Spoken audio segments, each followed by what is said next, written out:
Hello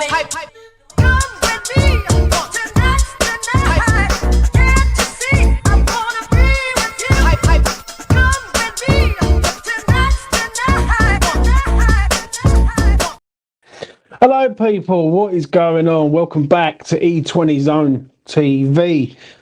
What a mad 48 hours, I'm not even going to lie. Lou will be along shortly. I'm here just to talk about basically what's happened over the last 48 hours, because yesterday I couldn't do a stream because I was that livid. I was going out and I did not want to lose my rag and really go berserk to a point.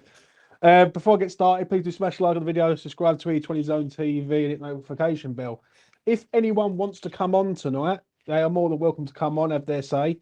I will chuck the link in the chat and come on and have your say about what is really going on at this club.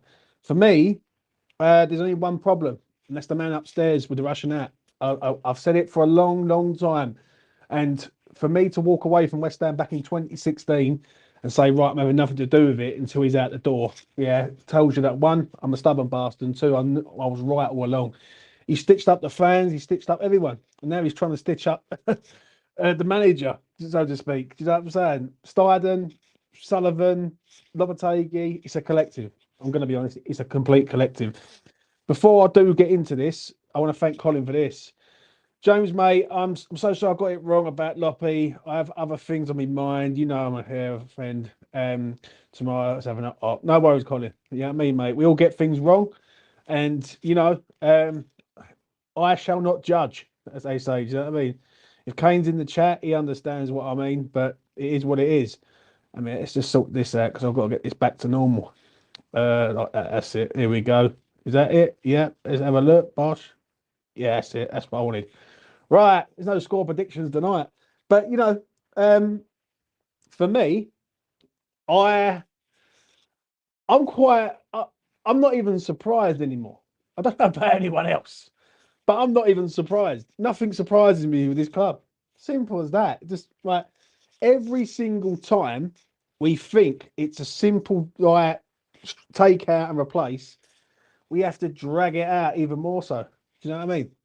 And, you know, for me, Sullivan is just laughing and taking the piss out of us all. On Monday night, people are going to be conflicted to a point and turn around and saying, well, I want Lopetegui out, so I want us to lose. Yeah. And thinking that it's just going to happen. Honestly, I'm going to be real with you. Yeah. It wouldn't even surprise me if you don't sack him after Monday's game. It really wouldn't. And I'm not believing any of these ITKs and all this bollocks, because all these people come out the other day. I was doing YouTube videos saying he's going to get sacked. He's going to get sacked. I told you, mate, he ain't getting fucking sacked. I'm saying. So, you know, I'll stick that in here. So if anyone does want to come on, they can. But, you know, sad. It's just sad. Like, I was heading up to Suffolk yesterday, and I've even got a drop of brandy, right? Because I need a drink. And I've got Kraken whiskey, Kraken rum. So I thought, fuck it, I might as well have a drink on a Friday night. For me, yeah, when I was going up there, I was in the train station. I couldn't believe what I was reading, where they said basically, you know, he ain't going nowhere, and they're going to give him to the next game. Yeah. So far, we've heard that, we've heard fights, we've heard player unrest. This is our owner. This is our owner. This is how much our owner cares. And I think the other day, I just let it all go. Right, on that video after the Leicester game, I'll basically give it everything to him. And for me, like when I'm being honest, this is the one fear I had last year. This was the major fear for me in regards to getting rid of Moyes. Now people say, yeah, he needs to go, he's shit and all that. I get it all, yeah. But the problem is they was looking short term. I was looking long term. I was thinking, right, we get rid of him. Who's that little twat going to fucking put in line? And what he's put in line is a man who doesn't know what he's doing. He looks drained of energy, and it's a major problem to a point. It really is. He's begging to stay and work. Do you know what I'm saying? So, you know, it's one of them ones, mate. Let's get this man. Payne, how you doing, mate? I'm good. Can you hear me? I can hear you loud and clear. Take it away. Perfect.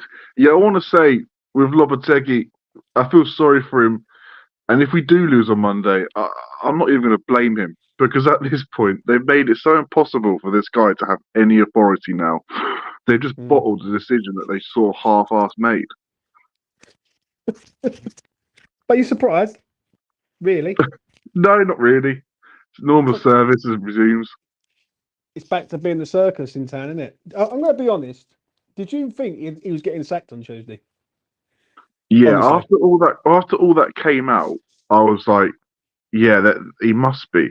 They were coming out with they're going through X, they're going through that. They were saying that the technical director wanted him gone ages ago. I think they said no one ages ago. I thought, well, they can't keep him now. They've done it, but then again, I shouldn't be surprised, should I? Mm. Yeah.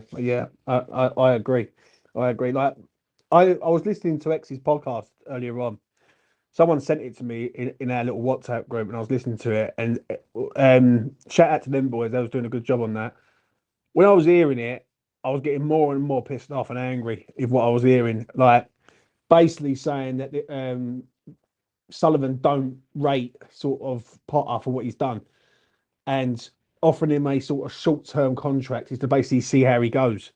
Like, what the fuck is this? Do you know what I'm saying? Like, it's embarrassing, Kane, isn't it? Let's be real. Like, West Ham is a sort of club where people should want to come and manage our club. We've got an owner in charge that no one wants to manage for us. Do you know what I'm saying? That's why we always get bottom of the barrel managers.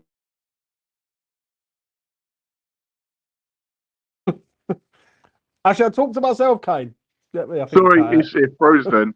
It Go froze on. him, but it's like he wants to replicate Moyes, but he doesn't sort of realise that Moyes has been and done. Moyes has come in and done his job, and the club's at a different level now.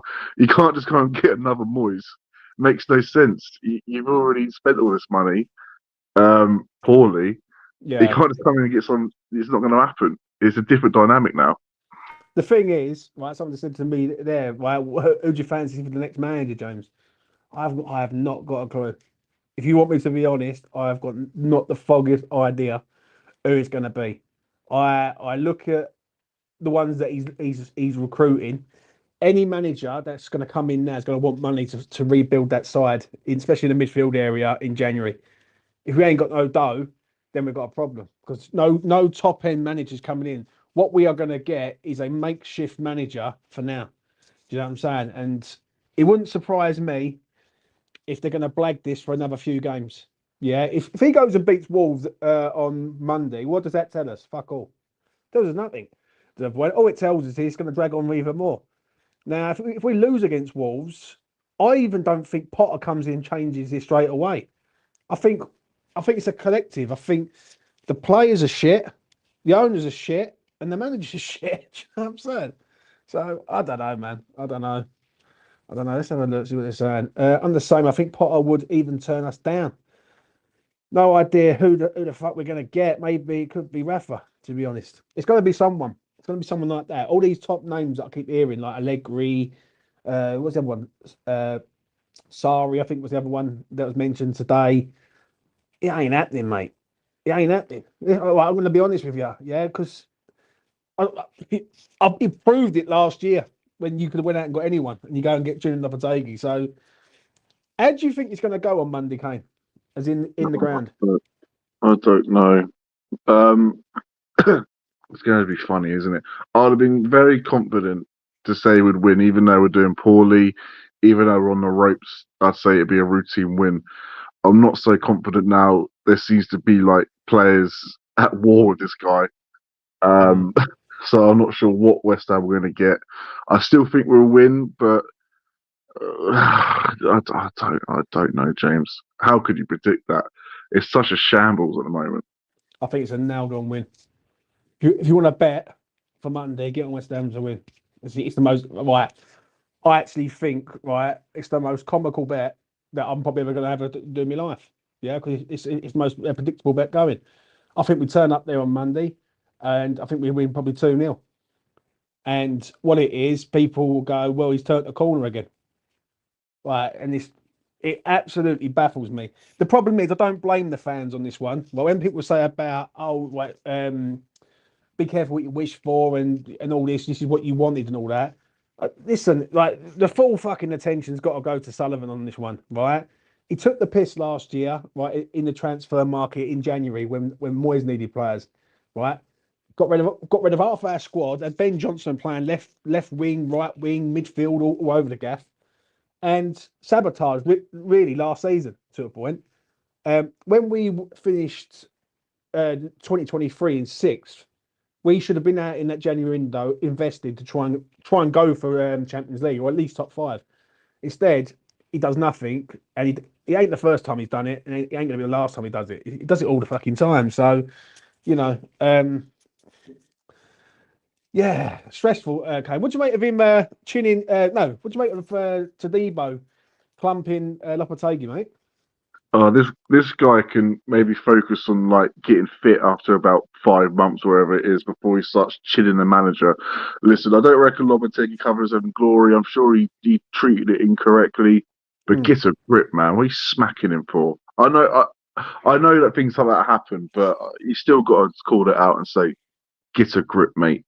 Like, don't start chilling him if he's bollocking you. If he's bollocking you and he's wrong for it, then whatever happens will happen eventually. I'm actually concerned about Monday to a point, even though I do think we're going to win. If we do go a goal down for any reason, it's just going to turn in that gaff. Right, I think it's brewing. It's brewing right up. It could boil over. If West Ham play Monday night and they get done, I don't believe they're going to get done. I think West Ham are going to win on Monday night.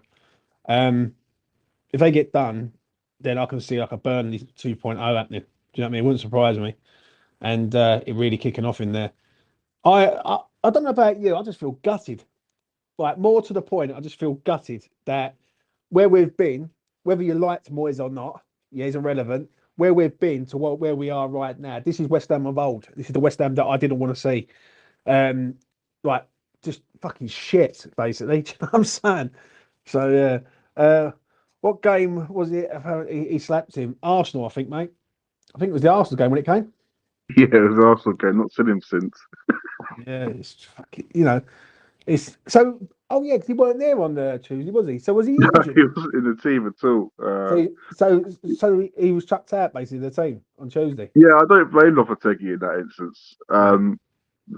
He probably won't be playing Monday, let's be honest, unless the club tell him to. But don't you think? Okay, this is mad. Like, you've got a player chilling a manager. Yeah. Any other form of work, yeah, the player's getting the sack. Lopetegui's on the verge of getting the sack for that. Um, it's just like Sullivan could have just put us all out of our misery on Tuesday morning, released a statement and said, right, we're going to let Lopetegui go. Bring in an interim manager, Kevin Keane, for one game.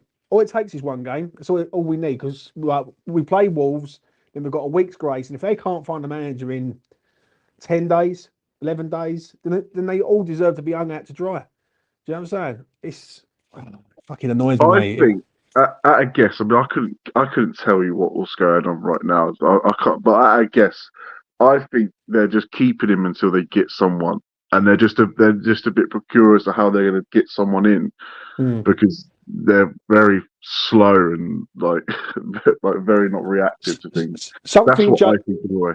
Something Jay said to me the other day, and I made him right in what he said.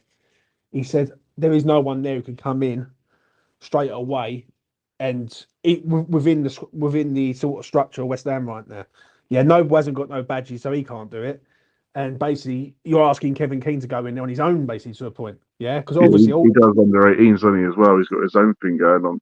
That's what I'm saying. So you've got the whole of the Lopetegui's. Like, the problem where West Ham have gone wrong, in my opinion, is they've chose style over the culture of the club. Yeah, you need to have people within the club and basically feel like the West Ham vibe. Basically, like we feel very disconnected at the minute. Like, it just doesn't feel like who is really representing us on the pitch, really, like as a sort of person that you go, yes, he's an academy boy, or he's something like last season, people were moaning fucking religiously about the youth. You've got to play the youth, got to play youth. We don't hear nothing about the youth no more. Do you know what I'm saying? It's just, for some reason, it's just self-destructed again, like all the time. And the thing is, when you've been watching West Ham for as long as I've been watching West Ham, and you've been monitoring what that fucking owner does, he never changes. He never changes. If I was to write down everything that he's done over the last 14 years, stitching up Sam Allardyce in the second half of the season, and that's where the collapse happened. Um, Obviously the Moyes situation the first time, the Moyes situation the second time. Yeah, he could have come out last year and told all the fans that Moyes is leaving. Everyone would have calmed down the situation. Instead, he drags it all the way out to the Chelsea game. No, yeah, the Chelsea game. Then tells the fans the geezer is a complete fucking wrong'un. I'm going to be honest. He's a complete wrong'un. We all know it. Whatever channel you watch, we all know, and they're all saying the same things. The difference is some people. I'm not just. I'm going to say it because I really don't really care. Some people don't really mention the board as much. They always identify players, manager, yeah, because they get their information from people within the board. Yeah, these journalists and all that, right? One of the biggest journalists, as we all know, yeah, he's right up his arse. Now, for me, if the moment Sullivan leaves, you will see a completely different West Ham. Mark my words on this. Honestly, it'd be a level that you've never seen in your life. And when I look at Sullivan, I just look at a man that knows he knows how to milk the fan base. He's completely taking the piss out of us. If I'm being realistic, and I even said it the other day, this wouldn't have happened years ago. Never, not a chance. With an owner like that, there would have been serious consequences for this, and it isn't at the minute. You got anything on your mind, Kane, that you want to discuss? Anything that comes to hand? Nothing specifically. It's a complete mess, and like I guess it's the next manager because he's going to go, isn't he? Yeah. And I guess is your money on Potter? I guess my money would be on Potter. I think Potter's the easiest bet. Right, if you're going to have a punt on this, yeah, and the moment he gets sacked, see what Potter's price is. But I'm going to be honest, if Potter turns us down, then who else is there? I've got a feeling, don't know why, I've got a feeling it's going to be an interim manager, someone who's just going to come in and say, right, steady the ship, right, get us to safe and go from there. And I don't think Potter's down for that. If I'm being honest, I'll be very shocked if Potter comes in with no money, right? Because they told us that we had no money, and now they're telling us there might be funds available. They're fucking liars, mate. They anger me. I'll tell you what, they fucking anger me to the point because I know that they're lying to the public. And the thing is with me, I fucking despise lies. Do you know what I mean? Absolutely despise the just fucking. Oh, mate, shut up, James. Shut up. Do you know what I'm saying? Yeah, listen, Kane. Before I let you go, and I'm going to get some questions in. What happens on Monday for you, mate? We win 2-1, and then anything could happen. He could still get sacked. Do you know what I mean? Or he stays, and we just drag this out for a bit longer. Probably the latter. It wouldn't surprise me if West Ham went and won 3-0 in probably the best performance of the season, and then Sullivan sacks him. It's just typical, mate. It happens every single time. But I don't know. I don't know. It's fucking draining, mate. Like Sullivan, we all know what he's about. Like, and as I said earlier, I listened to the X's thing. Did you listen to X's thing, Kane? I've seen the bullet points of it. Yeah. I couldn't believe the stuff I was seeing. Unbelievable. Yeah, it's just gone. It's just gone. It's just gone to a level where I just never thought it would. Never in all the years that I've been supporting West Ham, I thought we'd gone past this era of like banter club and like thingy. But then there's always something that comes up and basically wants to fuck us. Do you know what I'm saying? And he's the guy. Frog says after Sullivan, it's his son. The thing is with Jack, I'm going to say this before I let Lou come in, yeah, and I'll keep you here, Kane. I don't blame Jack because Jack's done nothing wrong. Like all he is his fucking son, right? The thing is, Sullivan's the one who holds all the cards and he holds all the keys to the doors. And I see something earlier on, right? I'm going to say it. Sean fucking put something out on X, and he's put every manager there, right? All four managers are all employed, and I put a comment underneath. It's going to be none of these because your mate don't buy no one out of a contract. Simple as that. Now, I've been saying it for years, and I will say it again. He doesn't buy no one out of a fucking contract. So just brace yourself, people. It's going to be someone who's not in work at the minute. You know what I'm saying? Right, let's get this man in. Lou, how you doing, mate? I'm alright. Can you hear me? Am I normal I, sounding? I, Because I can, yeah, it's a bit slow. I can hear you loud and clear. See you loud and Fine. clear. All good. What you saying about West Ham currently right now, mate? There's so much to say, but it's whether you got the energy to say it. I mean, there's like I said to you before, you opened my eyes a little bit more a while back about Sullivan, and I think it's all true. But it has been true. I think sometimes you get a bit blindsided and you forget about him because other things are going on. But all this stuff at the minute is just highlighting just how bad he runs the football club. And I've said it on Twitter earlier and stuff. You know, we're a bad soap opera. And it comes a point. I don't know if I've reached this point now where it's so bad. It's so not or even comical. It's so like it's as much of a disaster as it is that you either sort of like get angry about it, you get frustrated about it, or you cry about it, or you just go. You've got to view it through a comical lens, if you get what I mean. Like, what's the next thing that can happen? What's the next banterous expose that can occur? Because it's you either laugh or you cry about it. That's what I'm getting at. And I don't want to laugh at my club. I want to celebrate. You know, things that are happening. I want to be proud of the things that are happening. And at the minute, there's everywhere you look is something to be ashamed of or embarrassed about. And so yeah, it's like the meme, the old Mick McCarthy meme that come out. I said, you know, can't get any worse than this, can it? And he goes, it can. So yeah, watch your space. That's all I'm going to say. I agree. I let Kane jump in, Kane, when you want, mate. Yeah, anything you want to say. Thing is, we are in a bit of a situation with him because he's not budging on this one. He really isn't. He's digging his like claws in, and he's going to try his best to keep him here as long as possible. Yeah, because he doesn't like to sack managers. Now, with Moyes, there was times before in the past where Moyes was on thin ice and last game to save his job, and the problem is we win on Monday. Yeah, that saves his job for another 2-3 games. I see you have something earlier on. They said they expect to win the next 5.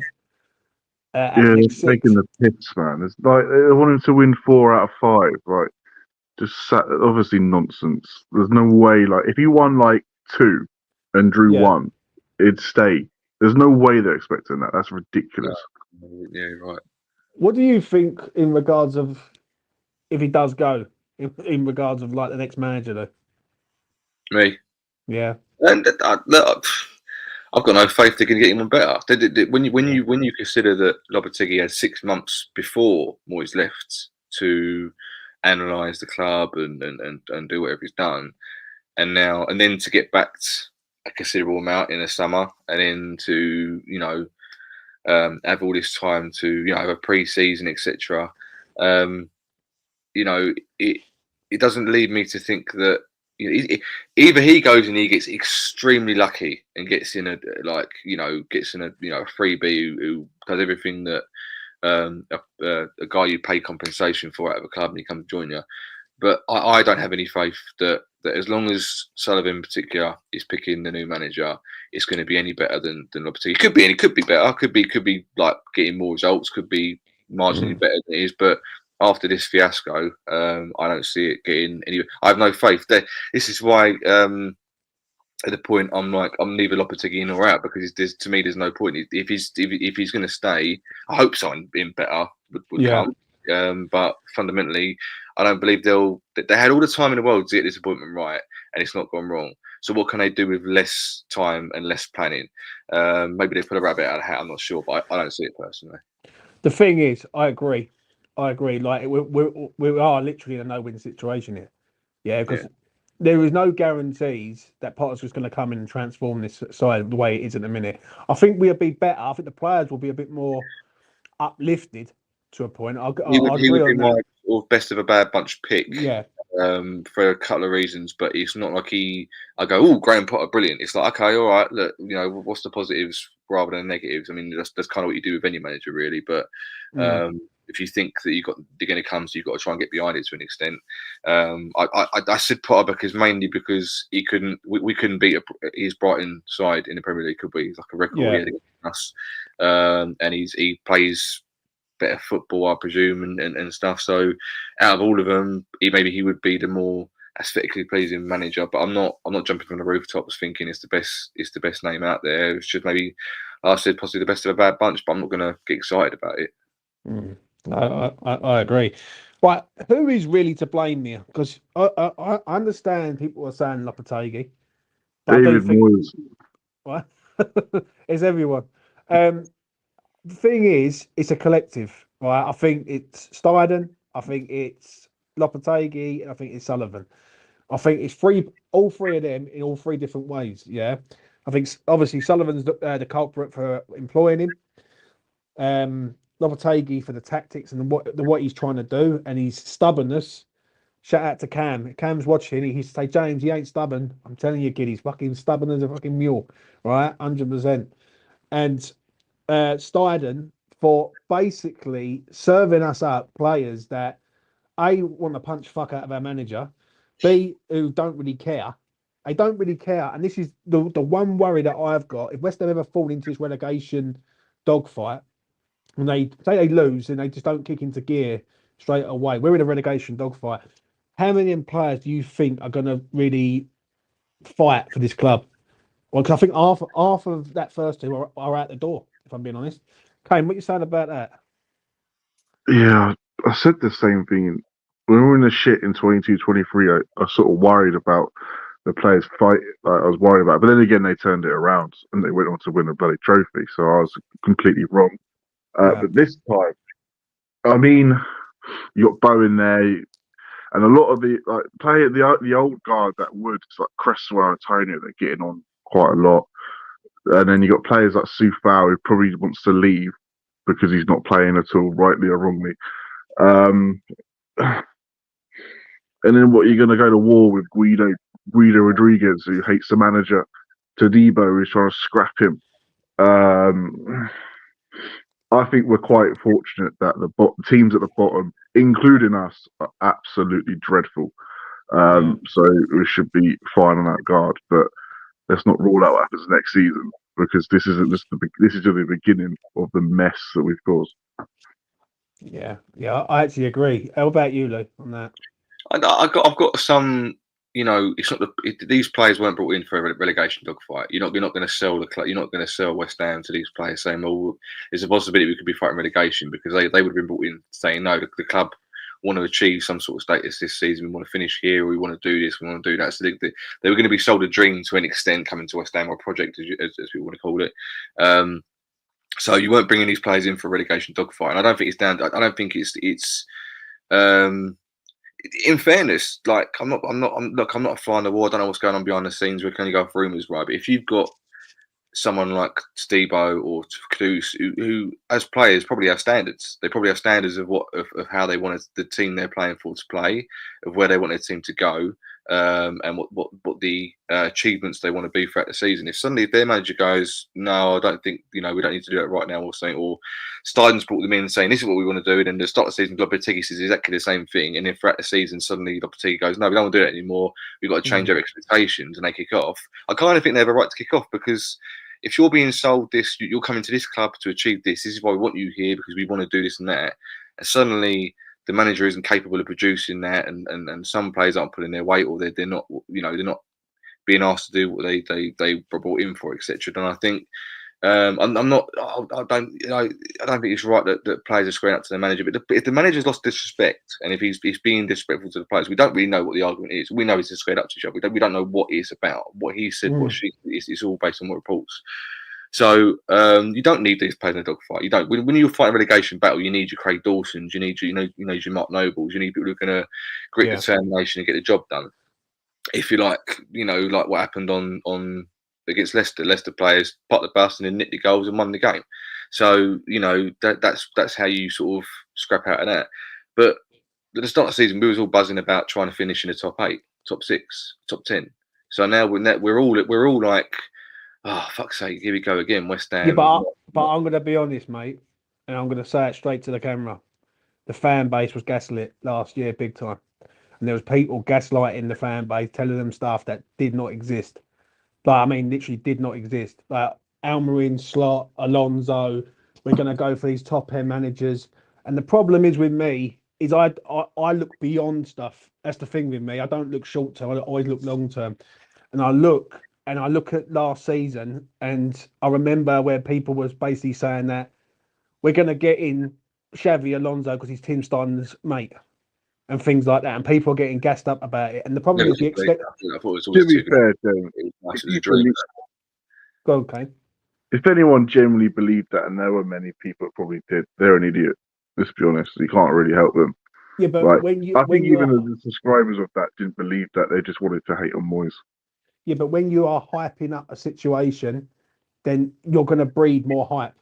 Yeah, and then the hype's going to extend, and eventually you're going to get to the top of the hype tree, and then you're going to have a massive fall when you realise it isn't what you expect. It's like me hyping up a manager to come here, consistently hype, and it doesn't happen. One, it makes me look like a fucking prick, and two, it drops everyone's sort of It's like the stadium. feelings. The Yeah. stadium is a prime example of that. Yeah. What we were promised and what we got. Yeah. So that's the prime example of something like that. You know? And the thing is, I just feel last season everyone was gaslit to a point. I think this season everyone's sort of come together and realised this geezer's not the guy. Whether you was in that camp last year, Moyes in, Moyes out, I think we'd all agree that this geezer has really been thrown in there. And I don't really blame, like I tell you to a point. I really don't. I don't look at him and think, oh, you're to blame. I look at Sullivan for employing him in the fucking first place. You know what I'm saying? I do feel there was a rumor going around. I can't remember where I saw it, and I'm not one to believe rumors, but apparently his dad's not very well, and he's been going to Spain quite a lot, and that's why he looks That's why he looks even more unshaven and dishevelled and stressed. Which I'm a human being as well. I feel for him if that's going on. That's not nice. If he's got maybe there are certain things that he's stressing about, and he's bringing it into the football club, and he's lashing out at players when he maybe wouldn't normally. So I'm not saying I believe that, but hopefully he's not going through that, and hopefully anything that's down is purely a professional thing. But there's so many things coming out of him, and you just don't know what to believe, and but none of it's good. Unfortunately, there doesn't seem to be any. The worst rumor I heard was that apparently Fulkrug's not been as injured as they've been making out, and apparently he's just been pissed off that he's not been allowed to be number one striker or something along them lines. So that's another one. I don't know if I'm just reading them. I'm not saying I believe them. They're out there. The way I look at this, 18 months ago, you see all the boys at AZ. Like, team morale was great. Right, forget Moyes. Right, anyone who's in the chat about Moyes, fucking just chill for 1 second. AZ Atmar, yeah, all the boys after the photos and everything. Right, you felt it as a fan. You felt like proud of that team. Yeah, the final. Yeah, you felt proud. Right, being a West Ham fan. At the minute, people are turning away from West Ham, and that is frightening. And what I've noticed, a lot of people have turned around and said to me, I'm falling out of love with it, James. Yeah, and I don't want to go. And if you start getting people that are hardcore West Ham fans turn around and saying they don't want to go, but then you're going to get a mixture in the LS of people that are only there to watch a football match, people that are only there to support West Ham, and people only there to see players. Do you know what I mean? I am concerned about this. I really am, because I look at it in 5 years' time or 10 years' time. Where will we be? Right? All the hardcore will drift away, and then West Ham will be left with basically day trippers and fucking tourist fans. I don't know. I don't know if you. Sorry, I don't know if you finish or just while I think of this. Right. So I almost think like it feels to me sometimes in a minute that going to West Ham is like going to a second job. I feel like I have to go, like a duty as a fan to go, and I paid my season ticket. I paid it off obviously on finance, so I'm still paying for my ticket, still going through. But any small little thing comes up, and I don't go, oh shit, am I going to manage to go to the game? I have to go, right, okay, I have to give the ticket up, I have to give it to someone else, and whatever, and go from there. But there's a slight hint at me that do you think if we got relegated, I'm going to presume you know more about this than me, because I don't think I'm very educated on this position. But if we got relegated, would Sullivan sell up, and B, would something happen to the Olympic Stadium lease where we'd have to find a new stadium? No, well, I don't know about the second one. I don't think so because it's on a Right. 100-year lease. Mm. If West Ham get relegated, Sullivan's going to try and sell West Ham for lesser money. He ain't going to want to do that. No. What? The problem is when people say about us getting relegated, you don't want West Ham to get relegated for two Yeah, but- reasons. Yeah, Right? sorry. The first reason is you lose everyone. There's all the best players. Yeah, we have to start again from scratch. That's dangerous. Yeah. Right. The second thing is that if we don't bounce back to the Premier League, right, then we could be lumbered in the Championship. Look at Leeds. Leeds are a big side, right? I remember Leeds growing up, and Leeds were Massive. a top club. They had Kuehl, Ian Hart, Viduka. Smith, Yeah. Viduka, Hasselbank. They was a very good outfit, yeah. And they've been up and down, right? The last thing you want is West Ham to go down in order to go to progress. You don't have to go down in order to progress. All you got to do is get rid of the fucking owner. You know what I'm saying? Because I can guarantee it. And I would have money on it, yeah. And you know how much I love a punt in the chat, right? I'd have absolute money on this. West Ham will get an owner in who's ambitious and wants to take his club forward. West Ham will be guaranteed top 8 side all the time because what it is when the fans are together, we are a very, very strong unit. When the fans are split, yeah, like it was last year, it's toxic beyond toxic. What are you saying, Kane, on it? Firstly, I want to bring up the point about Fulkrug and stuff like that, like not being number one. Shout out to Damien, yeah, earn it. But some of these signings have come in to Debo, yeah, playing PS5 instead of getting fit. Well, you know, have some shame, bro. Fulkrug like crying because he's not number one yet. Earn it. Guido crying because he can't run. Areola, the guy's not a new signing. Claim a cross before you start kicking off. Some of these players are taking the piss, man, and they took the piss last season when they threw the towel in, and they can't just like ignore it. We can't ignore all this shit because Lopetegui's making a meal out of it. Fucking hell, man! Some of these players are honestly rotten. Just out of interest, Kane, would you put yourself in a player's position, right? If they've been told when they join the club they're going to be number one, and then suddenly they weren't being picked as a number one player. But that, I'm not backing them up. I'm not still. I totally agree. Earn it. Like you've got to earn your place. Any player has to do that. But would you be pissed off yourself if you were said if I said no, you'll be number one. You're here. You're a number one. You're a top defender, top midfielder, top forward, whatever you want to call it. And suddenly you're not getting what you were, let's say, promised. Would that? And you've got to remember these players have got egos, fucking big egos, and they're being told by their agents every day saying you're this, you're that, you're good as gold, and whatever you want to call it. Would that? Do you not understand why they're? Oh yeah, I'd be pissed off. I'm not expecting these people to be happy. No. But you like use it and stuff. Do you know what I mean? Don't throw the towel in. But it seems like there's an environment there where they can. I think that began from last season because they knew Moyes was going. And I guess mentally you check out, but fucking hell. Like some of them have not been available that much. Dino wasn't fit until October, and then Fulkrug's been out. Who knows how long? But he was out for a significant amount of time anyway. You can't just walk back in. Yeah, just walk back in and wants to start games. Don't take the piss, man. It's like Kudus when he started. Kudus for me is my favourite player. I know Bowen's quite good, but Kudus to watch him is my favourite player. But he has been on a massive suspension, and I know he walked in. He had a good game against Leicester for me, but I thought he's a bit of a kick in the teeth when he can just walk in, even though he's been suspended. Now, I don't whether you agree or not with his suspension. Like that's up to everyone else with their own opinion on it. But he has been out for 6 games, or whatever it is, and it's like, and he suddenly gets picked straight away.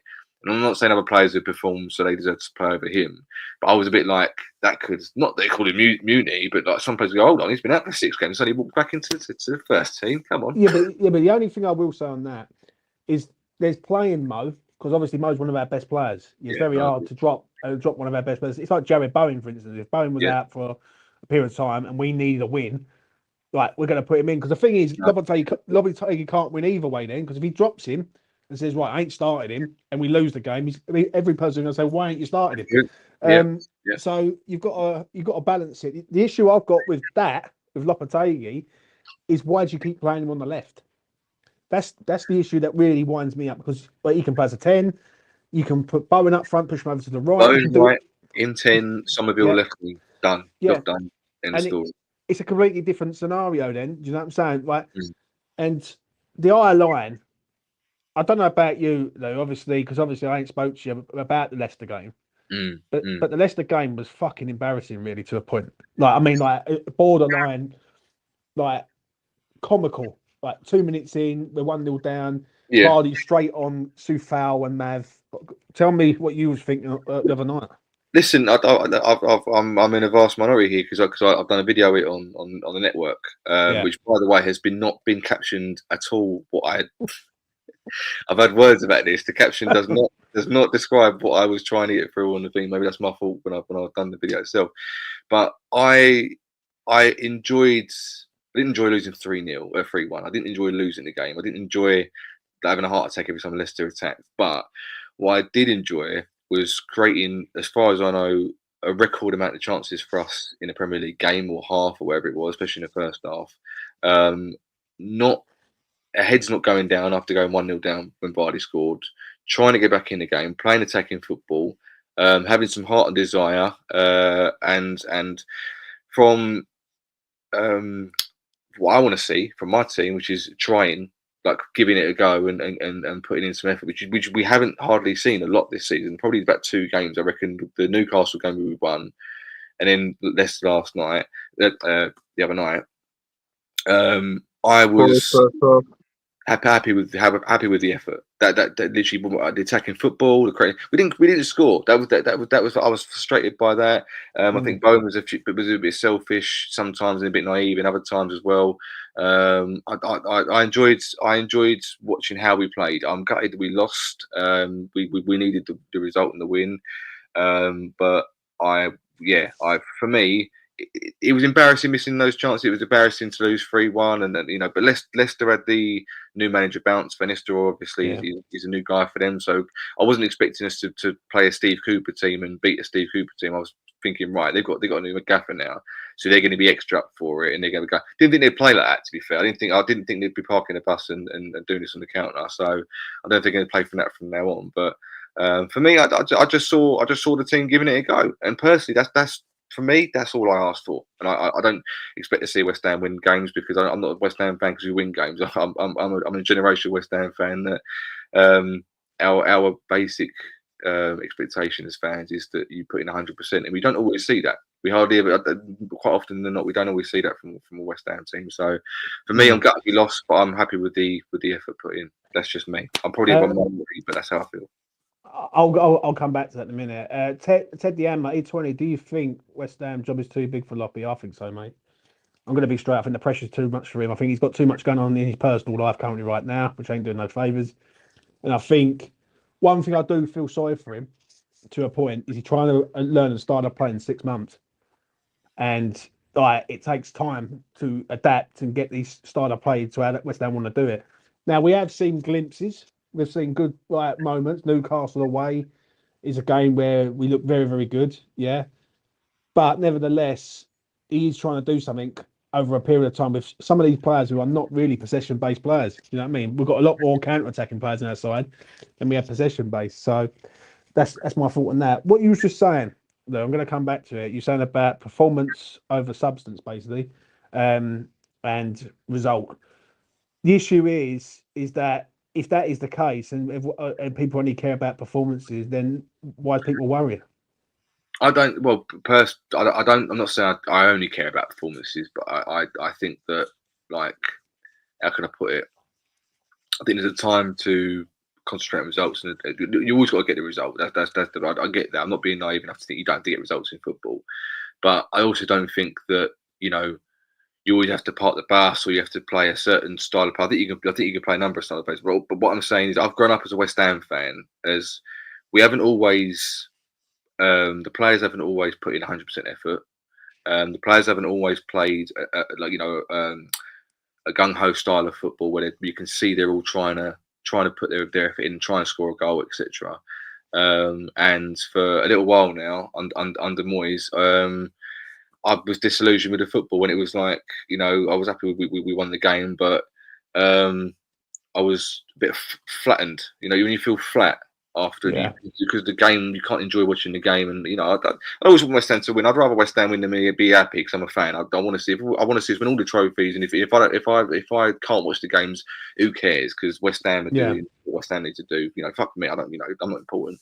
But for like, I just wanted a sort of refreshing this season. I wanted to see. I thought to myself, you know, we lost quite a few games last season, 5-1, you know, 6-0, you know, quite big games, and the football was, you know, for me turgid for a couple of seasons for a lot of games, and I just wanted to see us. I'd come to the London Stadium as a season ticket. I'd be watching the opposition play more than I'd be watching West Ham play, and I just thought with a more possession based game, I'd be seeing West Ham with more of the ball, and it was to me a fresh start. If you get what I mean, just nice to be able to go to a game and enjoy watching the football, and it hasn't happened 95% of this season. See, I just want to say this. I get what you're saying when you're in the ground. I get it. I understand it. Like, because I had this argument last year quite a few times in regards to people want to be going to the ground, witnessing the game of football. You've got to go. You've got to travel to the LS. You've got to go through the stop and go signs. You've got to get in there. You're paying for tickets, you're paying for food, etc. Yeah, etc. etc. Completely understand that, right? 100%. But I do think when people say about like the result doesn't matter in certain aspects, yeah, I'm not getting my point across because I don't mean that. No, I'm not saying you. I'm not saying you. It sounds like I do, so it's my fault. Yeah. No. I understand what you're saying, but when I hear that, like, for instance, you have to win games of football, right? In any style possible. Like, look at Arsenal the other day, set pieces. Like, Arsenal fans ain't sitting there going, "Fuck me," right? I wish we had played better football instead of all these set pieces. They don't give a fuck, right? Because they found a way of working the game and working to their strengths to a point, and they're exposing teams through using their strength. Now, our strength last year was counter-attacking football, right? And I don't know about you, Kane, but I would say West Ham as a counter-attacking side is a good side.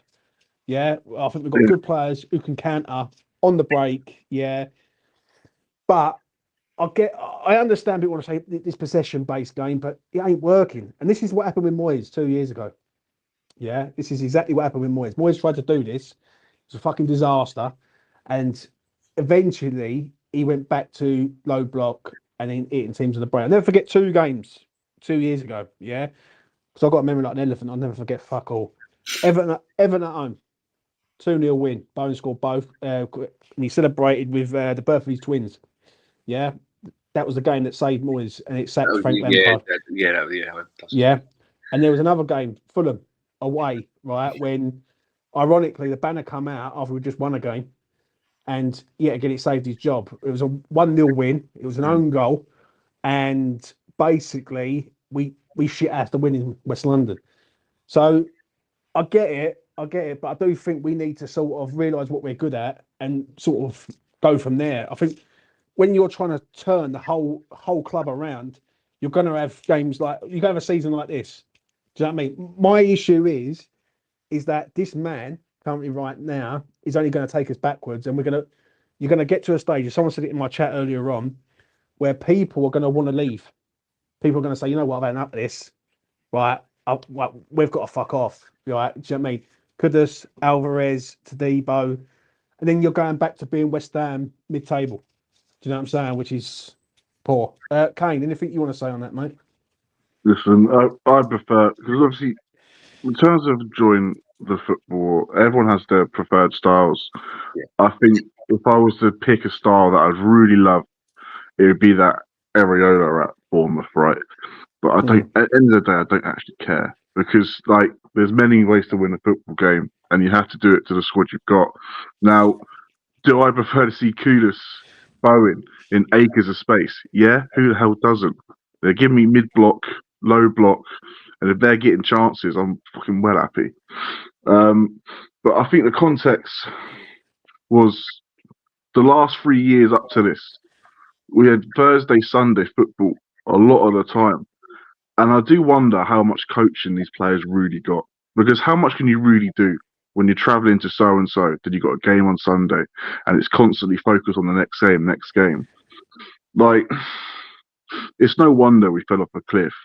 And maybe we just got to be patient with it, because even if Lopetegui's not the man, I don't think there's a quick fix to this. I actually agree with you on that. What about you, Lou? I think this is the problem is that I agree with what you're saying.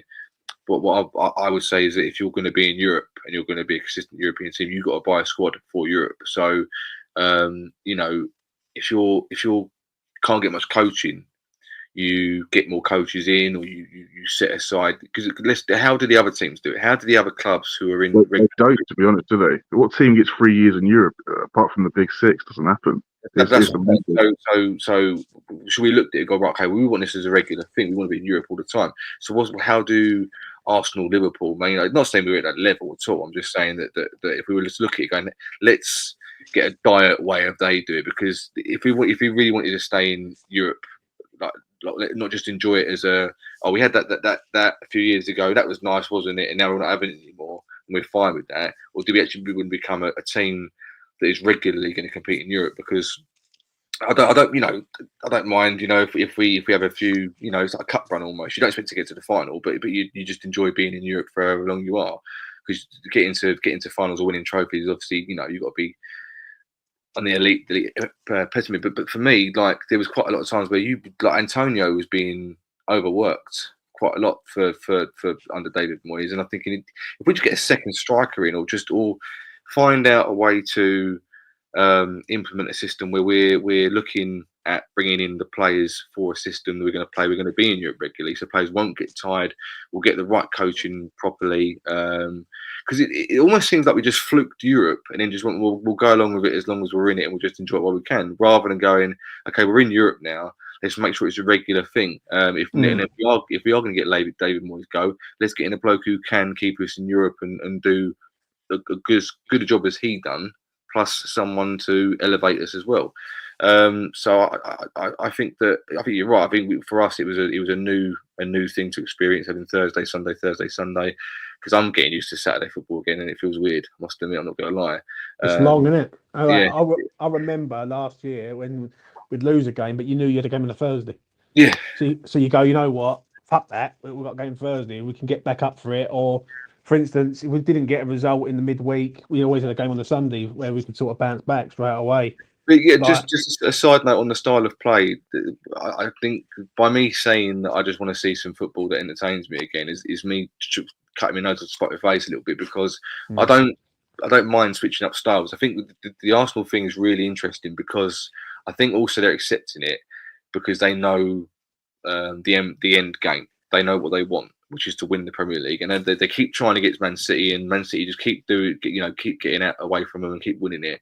They're thinking, fuck it, we've got to try something else here. We've got to try and do something. We've got to either fight dirty, or we've got to try and defend a bit more than we would. We've got to try and make use of our set pieces more than we would. And so I think the Arsenal fans who have watched, what you would class as possession-based tiki-taka attacking football for so long that doesn't always reap rewards in the rewards that they want, suddenly going, you know what, fuck it, we'll take this, we'll enjoy this, because Arsenal are doing something we don't normally do, which is do the things that the other teams who are maybe lower down do more than us, which is the set pieces and the ugly football. And they maybe haven't seen that since the George Graham days. I don't know, I'm not an Arsenal fan, but that's just I get off them. I don't mind what system we play, but I see the differences, right? I have my preferred style of play, but I will respect a style of play if I see that it works. If we're parking the bus and not conceding any goals and then nicking goals at the other end, as much as I might go, this isn't the most entertaining, but fuck me, we're doing it well, and we're doing well out here.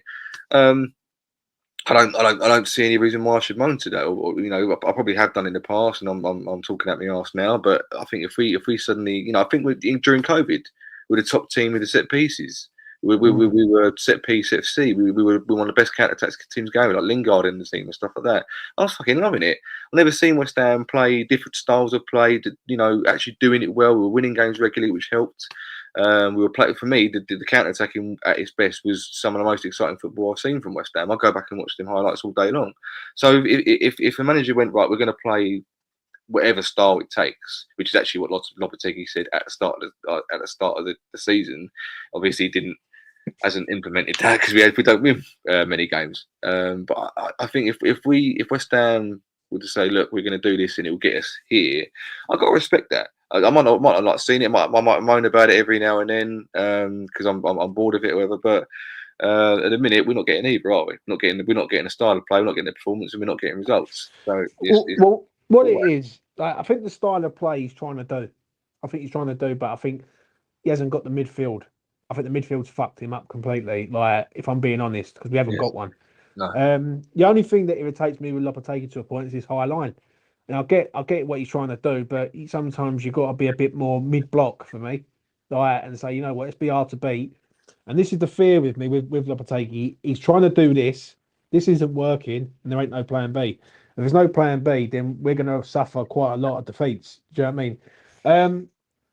The trouble is I know that you and me did a video on it a little while back. When we pick out who brought in every player, that's where the problem lies. Because realistically, if you're going to play a style of play, the director of football needs to bring in the players who are going to play a style of play. The owner needs to bring in a manager who plays that style of play. Is he accountable, though, Lou? Is he accountable, Stylen? Yeah, to be fair, I haven't got much to. I'm surprised Stylen's there, to be honest with you, because if he's not, because he come to West Ham apparently because he was going to have more authority at West Ham than he was at Leverkusen, and if you're not getting the authority, which it seems like he isn't, because if Sullivan's sticking his nose in and getting players through the agents that he wants, and Lopetegui's getting the players that he wants, surely as a director of football, you're going, well, I can't do my fucking job. If I can't bring in all the players, because it looks realistically from a blind eye. If you didn't like, I'm presuming the way it goes, but if you didn't know who was in charge of buying the players in West Ham, and they say, well, you got a director of football. He must have brought in majority of these players or all of these players, and then it suddenly started and looks bad because these players ain't working out. The players that he's bringing in, the manager that he's okayed, the players that he's okayed as well. So if it's not working, if you put in another mismatched players, but you've basically said yes, you basically go, yeah, okay, that's fine. So and so could bring his players in. You're allowing yourself to look foolish if it don't work out because you said yes to it as well. If you're not behind that, if you're not behind a player that's coming in, and you're meant to be the guy who's the face of the signings, let's say, then you'd leave, wouldn't you? You'd leave because you're thinking, I'm gonna look a pillock, basically. Yeah. But the only thing I will say to that is that when people say about, I've seen Nick say there, Lopetegui brought in Guido, but then he also got Kilman here, and everyone raves about Kilman and says, you know what, he's had a really good season. So. Wasn't Lopetegui a Kilman signing? Nah. Like, that's what I'm saying. Lopetegui brought him in. Stuyden's the three Stuyden brought in is Fulkrug, Guilherme, and Tadibo. Yes. I've been reminded of who they are. I'm forgetting who's brought these players in. I think that's where my thing was. Is I thought Stuyden was going to give him full power in the summer. He's going to bring in the manager. He's going to bring in the players, all of them. Sullivan wasn't going to get anywhere near it. The manager was going to say, okay, to anyone that brought in, because that was what his job would be. We're going to bring in so and so. You've got to get the best out of them. That's basically that's what the other managers. So Brighton's managers. If Brighton manager goes, they're going to get someone else in who does exactly the same job or better. Yeah, thing is, their structure is just unreal. Like, this is I'm a little bit. Just as a side note, I'm a little bit. What's it called with who's the Thomas Frank, Brighton manager? A lot of people said that they'd like him or they think he'd go to a top job. I think Brentford have got the same model as Brighton, almost, haven't they? Or a very similar one.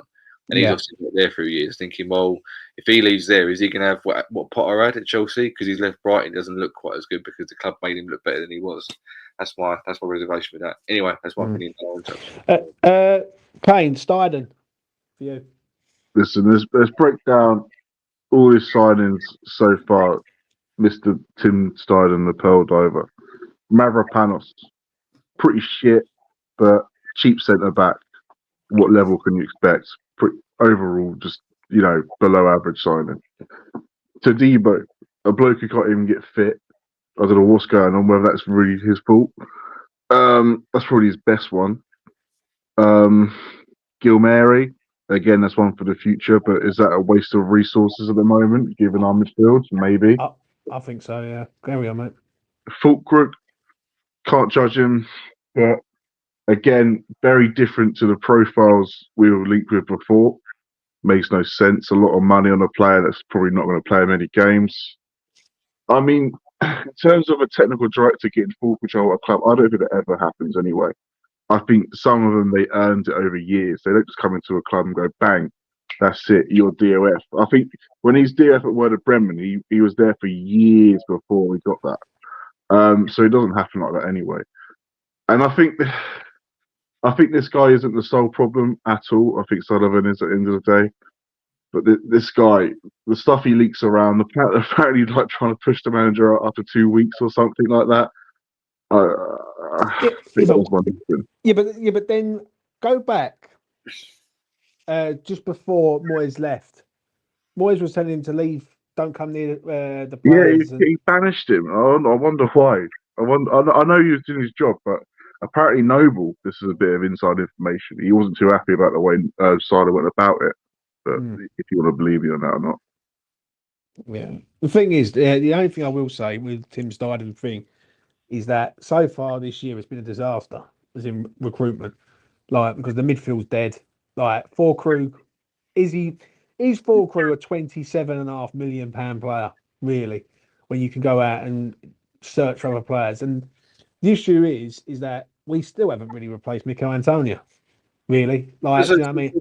Do you two, like, out of interest, do you two blame Steidten for most of the players brought in then, the ones that haven't worked out? I feel that with Steidten, if you're gonna, you must know what Lopetegui's style of play is, because if you're signed off on Lopetegui being the guy, which is confirmed, he said, "Yep, I agreed with it." First things first, you need a ball playing goalkeeper. You ain't got one. Why have you not got one? You know for where he plays at the back, and the defenders split and all that. The midfield, the way that has been handled, I think, is shocking to a point. When you know that you've got no legs in midfield, like, surely you must have picked up on that. Like, you take James Ward-Prowse, who's a runner, and you bring in Guido Rodriguez, Alvarez, and really Soler. Now Soler's had a couple of good games, I ain't gonna lie, but he's not the like top, he's not the well beater. Do you know what I'm saying? So when you go through the spine of the team, from goalkeeper to striker, have we really improved? Like, we spent £95 million, Lou, on our defence. We've held 8 goals in 2 games. That is frightening. Well, I personally blame all 3 of them. I think it's just a collective thing. 100%. I think if I've had this chat before, mate. I mean, we go around in circles with this, but you know, it's not a bad thing. But you know, Sullivan's got a director of football there, and what the majority, as far as I know, any football club does. If you've got a director of football, you go, right, all yours, mate. I've hired you for a reason. You've got this good resume, all the connections. I'm just the one that gives you the funds. Off you go, do your bit. You let the director of football go and bring in the players, but also you have a communication with him, the manager you're bringing in. That you are basically solely responsible for the manager and the players you bring in, and they all have to work together. So the manager basically has no say apart from you've got to get the best out of the players that I'm bringing in. So, and I don't think Steidten's been given full power on that. And this is what I can't understand. Like, if he was given full power, if they were all his signings, every single one of them, then it's bad. It's bad in the first point. Then you like either agreed on a manager or you've brought in a manager that you think can work the players, and then the manager isn't good himself, can't get the best out of the players. Then you're sort of double accountable. The thing is, Lopetegui obviously wasn't the first choice for him and Noble. But I mean, X has confirmed he was part of the interviewing process and stuff like that. Yeah. So it's not beyond realms to go, oh, this guy is fine with it, even though he turned on him about 2 weeks in. I think it's because Lopetegui was saying no to every transfer. So Lopetegui's got some shit there, let's be honest. Yeah. It's probably the same with Moyes. He's probably telling him to fuck off. But, like, yeah, you're right. It's not all his fault. And Lopetegui is making a pig's ear of it. You can all see that on the pitch, some of the things he's doing. But you look at like Wan-Bissaka, the role he's doing. Whoever's brought him in for a manager that likes, you know, these fullbacks to hold width, cross the ball in. What's that all about? So it's an absolute fucking pigsty. And if you really want to pin blame on one person, then go for Sullivan, in my opinion, anyway. Yeah. I think it just goes down the line. for me. Like They're, before, all- I they're, all- thought. they're all trying to chuck each other under the bus now, isn't it? Because it's like every day there's someone who's connected to Sullivan. But do you know what though? You bringing that up, right? Because you just remind me of something. Yeah, I feel that Sullivan is trying to throw Stein under the bus in this regard, the same way as the recruitment.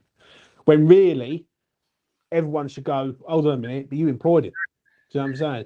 The thing is, Tim Steiden, right? This is one thing I will say with Steiden, yeah, in his defence. I don't think he had full control of the window, but the players he brought in haven't done enough for me, yeah. And the second thing, when people say about the manager, Sullivan picked the manager. We all know it, yeah. No other man picked manager other than Sullivan, yeah. Even though people were saying that Stein's going to pick the manager and it's going to be fucking amazing, yeah. We all know that Lopetegui is a Sullivan appointment. Stein had to put up with that, mate. Because Stein basically turned around and how can Stein go against Sullivan? That's his boss. Do you know what I mean? Like you ain't gonna go against your boss, are you? Do you know what I mean? So for me, yeah, it's the jury's out with Stein. Even though I do look at him and I think you are getting really gassed up, and you ain't really done a fucking lot to deserve being gassed up, like singing his name and all that. And I'm thinking to myself, well, hold on a minute, you've got to bring us something to like praise you for, instead of just saying. You know what I mean? I'm a bit biased. I just don't like the guy. The way he's he put all his face around the transfers and wants to come out and be like, "Oh no, it wasn't me." Wants to try and like put his face before games, before wins. You don't see him for losses. So maybe I just don't like him. So I'm a bit biased on it. Some people don't like. I think a point that I would make about Steiner is the fact that I think people back him because it seemed he was the sort of like a signal that West Ham were trying to evolve as a club, become a more modern, well-run club, and we've been through the protests in 2018. You know, GSB out trying to. You know, we all know how dodgy Sullivan is, and out of nowhere, I think it was when Noble retired, wasn't it, or around that time? And Kaczynski had a hand because Kaczynski, funny enough, I must admit, I think there's more to that bloke than meets the eye. I think he seems to be a bit of a shadow investor. He doesn't really have much to say, but there's got to be more to him than that. But it was kind of like, okay, when he come in, it was like, okay, this guy, there's rumours he was going to try and take over and buy the club out. Obviously not, he's just an investor. But there was like, I think Steiden's the hope, if you get what I mean. I think Steiden, people look at him through rose-tinted glasses because it's like Steiden is the hope that Sullivan won't have full power of the club anymore. And at least you've got some guy who's got experience working for let's say not elite, but good European clubs. You look at the Leverkusen team, the amount of input he had in that, and you know, you kind of go, well, he's maybe showing himself up now, but at the time, it was like we got a bloody good result getting this guy in, because where this guy either could have gone or is going to go eventually, you know, the name, the connections he's got, very connected to Fabrizio Romano, who's got a good name in the sport. I'm not sure I completely agree with everything he says, but I think that the Steiden thing is based on the fact that it's someone different to Sullivan. It's like a breath of fresh air to Sullivan. It's someone that would take West Ham to the next level. And I don't agree. It's hope. What it is, what you just said is hope, right? Yeah. And it's basically that line in the sand where you got West Ham United, you got Sullivan, and then you got Steiden in the middle. That's trying to do the stuff, yeah. Now, on that regard, I get it, because you're trying to evolve as a club, yeah, and that's what we need to do. Now we're in there, we need to buy smart, sell well, and make West Ham great. Do you know what I'm saying? But the issue is I do think we gas up people far too quick before they've even done anything. Do you know what I mean? And we're believing that they're going to do something before they've even done it. Like, it's like saying, right, Potter's going to, if Potter arrives, Potter's going to get us in the top 10 this year. Like, it ain't going to happen until we see something happen on the pitch. You know what I'm saying? If it is Potter. Now, to round this sort of video up, obviously Monday night's massive. Yeah, I want to get your used to's final thought on the Wolves game. I'll start off with you, Kane. What are you saying about Wolves on Monday, mate? Give us your score prediction. I said 2-1 earlier. I have no idea if the players are going to turn up. I mean, let's be honest. Someone tweeted it earlier, and it was like, how can Lopetegui value these players after one of the players just squared up to him? So we'll see. It'll be interesting, but I think we'll win. Mm. What about you, Lou?